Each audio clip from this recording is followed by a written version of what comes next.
How far can being hot take you? Sydney Sweeney. Sydney Sweeney. Sydney Sweeney. Sydney Sweeney. You guys only want one thing. And that's apparently Sydney Sweeney's bathwater. You asked for it, so you know what we did? Our team in Sydney trust.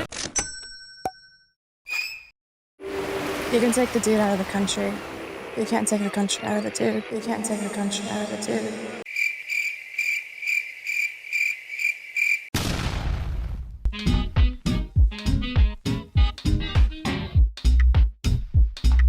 This video is brought to you by Shopify, but more on that later. If there was someone born to be a role model, it must be Sydney Sweeney. The biggest star. Casually in major HBO shows. Okay. Bye. The darling of Miu Miu Armani Laneige. Nobody wants dry, flaky lips, am I right? A star in Forbes. And the Bathwater Bliss soap commercial that became the best thing that ever happened to millions of teenage boys to creepy old men. Hello, you dirty little boys. Are you interested in my body? Wash? Well, you can't have it. Because this isn't for boys, it's for men. Which for a limited time is 20% off at only $1,600. That's $103.61 per month and completely sold out. Boy math. And let's not forget being the aspirational model of Hey Dude shoes. These are the shoe of my people, the Hey Dudes. Hey, dude. Except there is one small problem. Even the hottest perfect image worth $40 million can crumble if the magic of hot girl marketing becomes a curse instead. I have an unexplainable hatred towards Sydney Sweeney. I feel like people only see me as the girl on TV who screams, cries, and has sex. Sometimes it's all three at the same time. The curse of being desired but not respected, known but not defined, a brand with flashy packaging but no one cares about the substance, except as history has whispered. In the cases of earth-shattering sex symbols, Britney Spears, Megan Fox, Marilyn Monroe, how soon will this pretty package rot away?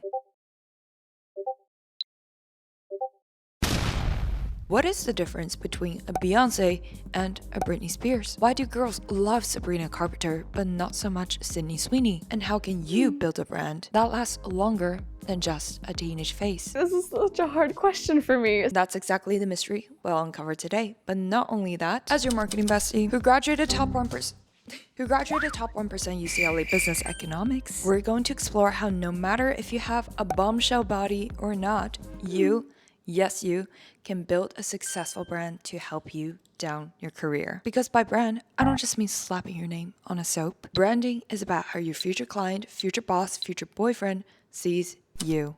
And yes, you have one. I'm creating this series to analyze pop culture brands from a marketing perspective because I want all of us to unlock the potential to build businesses and personal brands. I have gained so much confidence and self-awareness through Cassie. I think that the female body is a very powerful thing. Join the free email list below for additional marketing knowledge, and let's break down the 3 branding crises of Sydney Sweeney and the branding SOS in the end. But how do you build a business if you're not Sydney Sweeney? Well, even if you don't have the body or bathwater, just like Gymshark, Skims, Kylie Cosmetics, you can start a business on Shopify. And you won't believe how easy it is. Anyone can start a business on Shopify. Guests on the podcast like Cassie from Blogilates and Sarah from Sacha Beauty are crushing it on there. Shopify is designed to make life easier for entrepreneurs from beginners to big brands by providing tools that simplify selling, such as Shopify Sidekick, that creates content and executes tasks for you like a pro. Not to mention the simple drag and drop store editor, easy to use marketing tools, and a back office that oversees all your operations. Imagine having a digital assistant that helps you sell products seamlessly, both online and in person. Even if you can't hire Sydney Sweeney, Shopify can bring the same magic to your business. To turn your business dream into a reality today, go to shopify.com/ZOEUNLIMITED and see what is possible for you. As this Reddit post suggests, who actually is Sydney Sweeney? What is so special about her and why are people talking about her? Most people know Sydney Sweeney is famous without really understanding why? Everyone hates Sydney Sweeney. Well, Sydney Bernice Sweeney wanted to become a serious actress. At just 13, she presented her parents with a 5-year business plan to pursue acting. They realized I was very serious about what I wanted, what my dreams were. And acting she did. From 90210, Criminal Minds, Grey's Anatomy, Handmaid's Tale to Once Upon a Time in Hollywood, it wasn't until Cassie in Euphoria, a teenager with a promiscuous reputation, that brought Sydney to the main light of pop culture. I have never, ever been happier! Except, was it Sydney in the spotlight or Cassie? The first impression fallacy, as we touched on in the episode about Millie Bobby Brown, is when your initial image is so strong it becomes impossible for people to see anything else, no matter how much you evolve. It's the she's so hot she must be not so deep, or she's hot but she can't act syndrome. The biggest misconception about me is that I am a dumb blonde with big tits. Even worse, it becomes a self-fulfilling prophecy, where the role keeps perpetuating in everything you do. And Sydney, she walked into the Hollywood room as the internet's dream girl. I feel like people only see me as the girl on TV who screams, cries, and has sex. Sometimes it's all 3 at the same time. So now, no one wants to believe she's also the producer, the businesswoman, the auteur, leading to branding crisis number 1. Over-sexualization without control. That's an unbelievable scene. end of this on Twitter. Sydney became known for how she looks before what she does. The Euphoria and White Lotus personas blurred into her public image. Having a hot girl image is not the problem. Sabrina Carpenter also leaned into this hyper-feminine persona with sarcasm. The branding crisis that Sydney Sweeney faces is that the image controls her, not the other way around. There is a marketing win here, and that is controlled controversy. Whether you love or hate the bathwater campaign, you're talking about Sydney Sweeney. Hence, a lot of free organic marketing towards her profile, such as this Kevin Durant review that says 5 stars, money well spent, warm, peaceful, no noise. Is he getting commission or what? But this comes with a caveat. Marketing without a good product is just wasted eyeballs. If Dr. Squash soap is the be-all and end-all highlight of her career, then so be it. Dr. Squatch Body Wash for men who prefer natural. But what happens after you sell out this batch of soap? Or another? Or another? Do you launch a meme coin like the Huck Tua girl? What's one move in bed that makes a man go crazy every time?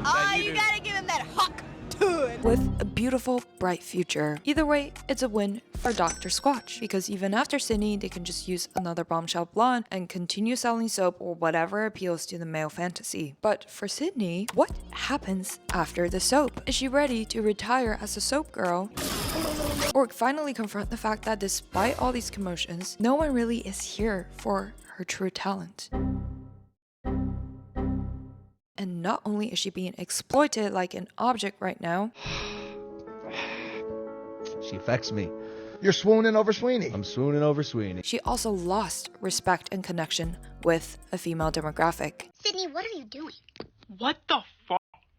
Are the bills really that high you had to become Cassie in real life? Sydney previously complained so much about the public objectifying her. Why is she objectifying herself? Leading to branding crisis number 2, the male audience trap. Congratulations on probably, I would say, one of the biggest launches of the year with Bathwater Bliss selling out instantly today. Having a male-centric audience might get you fast fame, but it is rarely sustainable for a long-term brand equity, especially for women in entertainment, fashion, or business. And here's why that kind of fan base can become a liability rather than legacy. A. Validation-based branding is a trap. Face card never declines, except in an age where Margot Robbie can be called mid. Do we realize that it is the fastest depreciating asset anyone can own? For not that long ago, Margot Robbie was in the exact similar situation as Sydney Sweeney, seen as the blonde bombshell of the moment and severely undervalued for her talent. Stand up and give me a twirl.